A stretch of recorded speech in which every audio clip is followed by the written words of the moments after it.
Hi, everyone. Thank you for joining us for another real estate episode with our guy, Blake Ginther. We are recording this on Juneteenth, so happy belated Juneteenth to everybody out there. And today we're talking summer real estate because Juneteenth is also the eve of the official start of summer. Summer solstice, June 20th, longest day of the year. The temperature feels like summer. It's muggy. It's hot. It's hot. And so it is, without question, a summer themed podcast. Blake, you and I are getting ready for some summer vacations here soon, but we have business to take care of first. We want to tell the people about what's happening locally in real estate. So, my friend, how are you and how are things as we get ready for the official start of summer? Doing well, man. And summer, we ended up having a solid, a good May. We're gonna have a good June, and July's already shaping up. So from a personal business perspective, no complaints, and life's good. And per what you said, right? Getting ready to have some fun with the kids, extended Hmm? family, cousin trip soon. So good stuff. Yeah, man. So I keep reading headlines, man, and I know look, it's hard reading the national news right now. It is It's difficult. in like so many It's facets, yeah, so it's many there's levels. not a lot of good news out there. But I Yeah. keep stumbling upon just I don't read the articles because I don't trust the national articles about real estate. I trust your information. And you should, whether it's Blake or wherever you live, if you're listening to this outside the Triad, trust your local real estate folks to give you the right Please. information about your area. Yep. But man, I keep seeing these national headlines as I'm scrolling through things, and it's just all talking about how the housing market isn't bouncing back, it's not doing well, yada yada yada. It's very negative spin on the national real estate. So tell us what's the real story right now locally.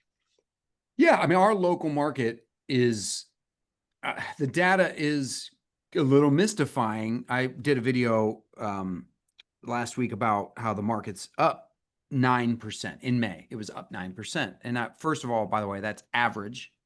Just to clarify, median was up 5%. And just so everybody knows, right, the median is the better one to go off of because it throws out the outliers. The high and low outliers get tossed. And so I would say if you ask most realtors in our market, they would say, yeah, I believe 5%, meaning prices were up 5% in our local market. And that's accurate because our inventory is still lowish, right? We're still under 3 months supply in almost every price point.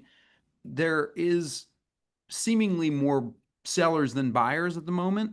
Um, but 10% of the market turns every week, like Mhm. consistently. Some weeks it's 11, some weeks it's 9, but on average it's 10% going under every week. So the data is mystifying because it doesn't feel like a seller's market, even though statistically it is, and it doesn't feel like a buyer's market either because there's definitely not that much inventory. But it's just a nice normal market. And man, I said this in a room full of realtors the other day, and I felt the energy just go woof when I said, and I think we're going to be here for like a couple years. And the energy just Couple went. years. I think we're here for at least realistically another at least a year, probably two. When you say here for a couple years, here meaning just the normal market that you're saying, not buyer's market, not seller's market, it's just in the middle. Level. Yeah. Yeah, and statistically, it is a seller's market, and I think that might tweak towards level in the by the end of the year, but it will still feel the same. It will still feel level. And because it's not going to be a buyer's market because we're not going to have enough inventory because we're not building like the markets that are getting the notoriety around being poor is they just started building like crazy a few years ago. And that would be Austin, Texas. That would be Texas, several cities in Texas. That would be Phoenix, Arizona, and a couple cities nearby in Arizona. And then Florida, God bless them, they overbuilt. Plus, they had the natural disasters and the insurance issues. So, and by the way, they have always been Florida and Arizona in particular have always been like what people look to kind of prognosticate the real estate market. They're leading indicators. I would say national news can't use those as leading indicators anymore because they're just now outliers because they've overbuilt and we haven't. You drive around here, if you're listening to this, when you drive around, how many new neighborhoods do you see? Right? They're out there, right? But not that many, right? They're not on every, when you make a drive, are you going to even drive by one? Right? I mean, a normal day to day, you might not drive by one, right? Well, if you live in Texas or Arizona, or, chances are you can't drive anywhere without driving by a new neighborhood. So it's just a different thing. And I mean, I think our market, it's healthy. It's healthy. And I think where we'll transition here shortly to the conversation is sellers, and I've been saying this for a long time, but definitively, if sellers wanted to feel real good, they have to take certain steps. They just have to. And pricing aggressively or appropriately just isn't enough to achieve like the optimal outcome that sellers often want. And what are those additional steps? We've hit on these in a lot of different episodes, but just it's worth, I think, mentioning again those additional steps that sellers might need to take right now. Well, and I don't want this to be a promo. I thought our Renovation Now pay it closing program was gonna kind of be a thing that would go away. When the market softened and leveled out a little bit and it wasn't such a seller's market, I thought, well, without the guarantee, people probably aren't going to want to do it. All right. The guarantee of sale, which, by the way, our market's still good enough and will be for the foreseeable future that you will sell. A seller who's committed to selling will sell.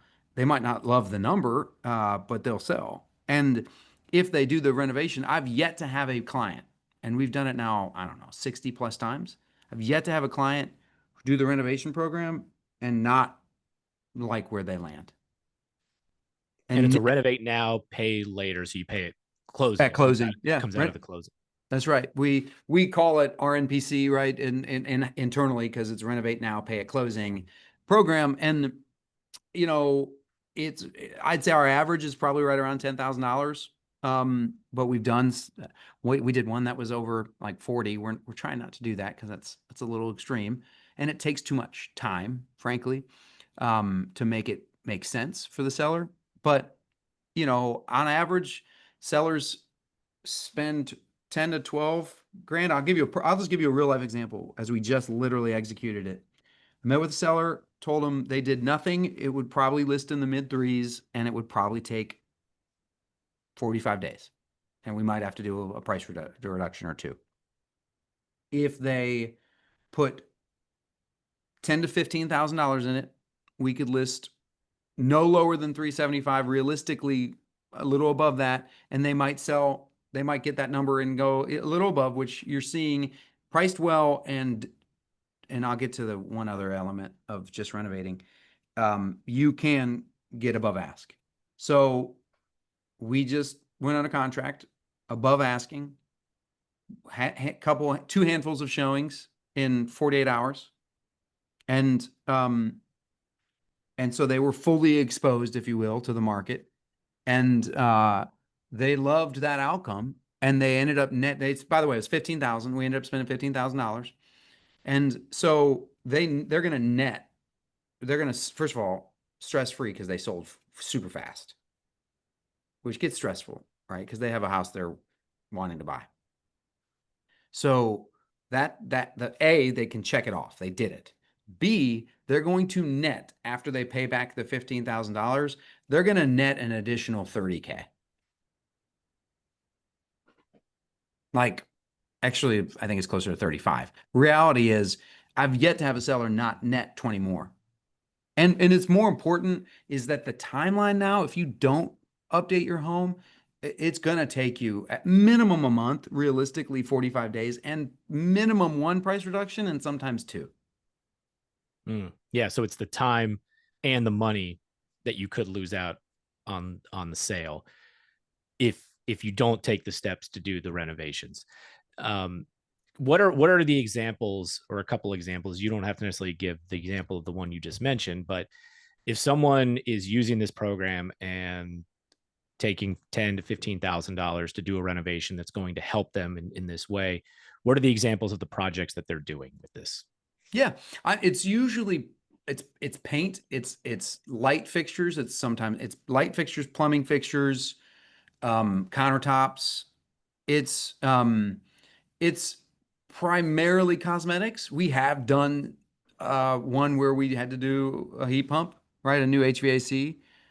We've done one where I think we did one with roofs being a thing with insurance. Like some buyers literally cannot buy a home with an old roof. So we've done a roof. Because By and they won't be able to get any good home insurance with it. correct. Yeah. Yeah. Yeah. So, and no doubt that's when you read articles, right? The insurance world, we talked about this in I think our last one, Mm-hmm. is changing our world a little. Um, and not every seller has the funds, or what I've discovered is a lot of the sellers have the means. They just they don't want to have the mind share. They don't have the headspace for it. And they don't have the ability to get the contractors. And because we pay them and we pay them super, super promptly, they typically answer our call and can get out there. Okay. So that's the Renovate Now, Pay at Closing program. And it's a great option for people that don't have the money to be able to spend right now on those, but it's going to pay off in the long run. It just gets factored into the closing costs. They either don't have the money or, I mean, honestly, Adam, I'd say it's at least 50% of them have the money. They don't have the means. They don't have the contacts and they don't want to oh have yeah. to deal with it. And so that's the other part to this too, is you guys take on the role of subcontracting everybody out to do the work, right? Correct. Yep. And we meet them over there and we get the quotes and the client still approves everything. And we will send them before we write a check, we will send them a DocuSign saying, "Hey, we're going to write a blankety blank check to blankety blank for blankety blank. Sign off that you're good with this." Because it's we're writing the money, but it's their money at the end of the day because Right. we're getting reimbursed at closing for it. So it it is ultimately their money. So we need their autograph saying they're good with it. Got it. I want to go back to one thing that you mentioned earlier, which is a level market. Is that a healthy market? Would you describe our market as a healthy market? And if so, why would you consider level, not buyer, not seller, one way or the other, at least in terms of the extremes? But we're in a healthy place right now. I would say, it's funny you say all this, and I'm like, we're not going to go down any politics, but I would say compromise is healthy, right? Is kind of the key to life. I mean, I would say setting proper expectations is probably the key to life, but compromise is healthy, and usually, right, in a healthy relationship, we're not doing everything one person wants to do, and we're not doing anything the one person that somebody else wants to do. We're doing a little bit of both, right? We're compromising, and that is our market. Our market, sellers are having to do the things they should have been doing before, right? Like no more dirty underwear on the floor. You got to paint your house. Sorry about that. You should, and what I was going to cover is we're definitely starting to see staging again. Staging was super popular pre-COVID. It was mildly utilized during COVID. It is very important again, because not only do you need to make the home look updated, but you might need to show them where the furniture goes because some people lack imagination and set a vibe. I mean, hate to say it that way, right? As the kids say, right? Set the vibe, and a vacant home sometimes, has an empty vibe. I was going to ask you that. Sometimes you can't help it because maybe you've already moved, or it's a rental property and the tenant owns the furniture or something like that. But is a furnished home sometimes better for a showing than a vacant home? Almost always, unless the furniture is not no bueno. Okay. Yeah. So I would, and we have we have we have stagers. So we can both help with minor light staging and also major like furniture. I would love to. Maybe I don't know if this is a good question for you or maybe for one of your stagers, but I'd love to hear about common mistakes people make when it comes to staging their home, other than leaving underwear on the floor. Yeah, yes. I think gone are the days of the fake fruit. I remember the fake fruit was Yes. like always the telltale. Oh, well, this house has been professionally staged. The fake fruit is over. Uh, but I do think that it's still a nice minimalization. What I will say I'm seeing is like artwork is coming back, like hanging art on the wall, a freshly painted wall, which you never saw. But again, it's setting a vibe. Yeah. And it might not necessarily be the artwork that you own, but somebody's coming in and just bringing things to put on the wall, correct? Yeah, 100%. Yeah. Yep. I mean, I remember I once had a client like we were like, you should probably take down all your family photos. You should, and so she like had picture frames of like the stock photos. Like I thought it was pretty funny. She's like, I mean, they're not my family, so I mean, Yeah. Now just use AI. Just go put it into Chat GPT and say, can you provide a generic family photo for me to put up on a wall in a home that I am staging? that literally captures every single type of human, Yeah. and AI can do it. Yep. Correct. Yeah. And it's for a home that will sell in the mid 200s in this location in this city. um yeah. Adam, you're gonna hate me for this because you're gonna start saying this. But somebody said it to me, and my kids hate how much I say this. I said, you know what, guys? Let's go to Chatty G. Let's see what Chatty. Chatty G. Let's see what So Chatty now G has to now it has a say. pet name. Let's see what Chatty G has to say. And by the way, you hate it, and you're gonna say No, it. I don't You're gonna hate it say it. actually. I did. I hated it, and I'm like, Chatty G. Chatty G. What do you gotta say, Chatty G? Chatty G. I'm gonna have Chatty G create an image for this podcast. I'm gonna say, Chatty G, here's the audio file of this recording that Blake and I just did. Can you generate an image that summarizes it? Not show notes, not a description of the podcast. I don't want a transcript. I just want an image that captures what we talked about. I mean, if it's smart, right? It makes a like a Chatty G logo. Yeah, with fake fruit somewhere in it. Fake fruit would be certainly we super digress.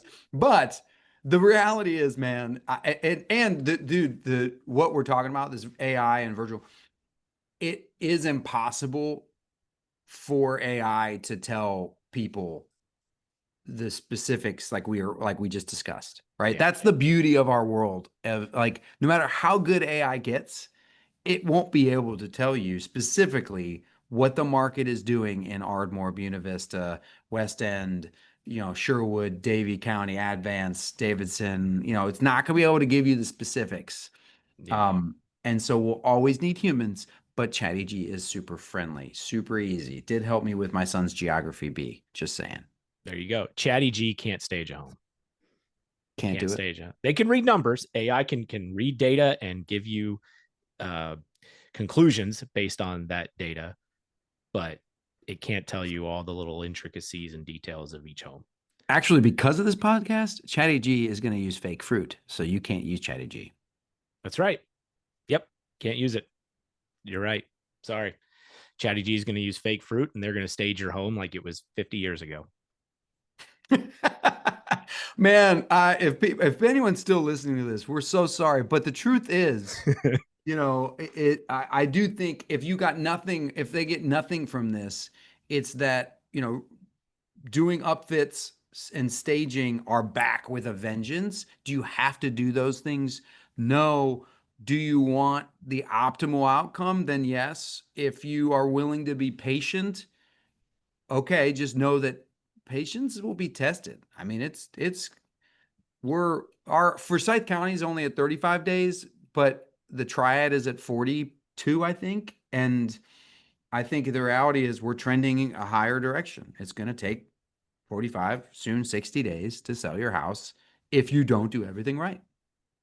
which is what it is in a level market, I mean, right? pre-COVID, it was 3 months. Back in 18, it was 4 months. Like we used to have billboards that said also guaranteed to sell your house in 120 days or less, right? Which was And then a big deal.